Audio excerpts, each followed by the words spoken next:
Welcome to Luca and Miguel. Enjoy the video. In this video, I will show how to remove a Chevy Cruze radiator. Before beginning, always prioritize safety by ensuring your engine is completely cool to avoid burns. Gather your essential tools, including a suitable drain pan, a pair of pliers, and a comprehensive socket set. It is also crucial to disconnect the negative battery terminal. This simple step helps prevent any accidental electrical shorts or issues during the removal process, keeping you safe and your vehicle protected. Now let's drain the coolant. Position a large drain pan directly under the radiator's drain petcock, usually located on the bottom passenger side. Open the petcock and let all the coolant drain completely. This might take several minutes. Once drained, use your pliers to loosen and slide back the clamps on both the upper and lower radiator hoses.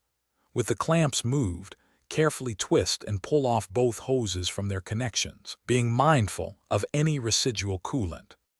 Next, we tackle the fan shroud.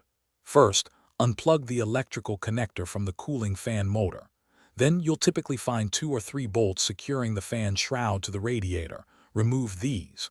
With the bolts out, carefully lift the entire fan shroud straight up and out of the engine bay. Now, focus on the radiator itself. Locate and remove the 2 top mounting bolts that hold the radiator firmly in its position. These are usually easily accessible from the top.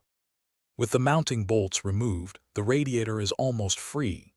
Gently lift the radiator straight up and out of its lower mounting tabs. It should come out with relative ease.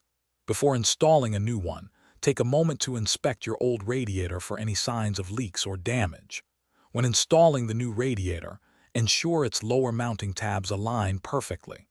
Finally, once everything is reconnected, refill your system with the correct type and amount of coolant, typically around 7 to 8 quarts for a complete flush.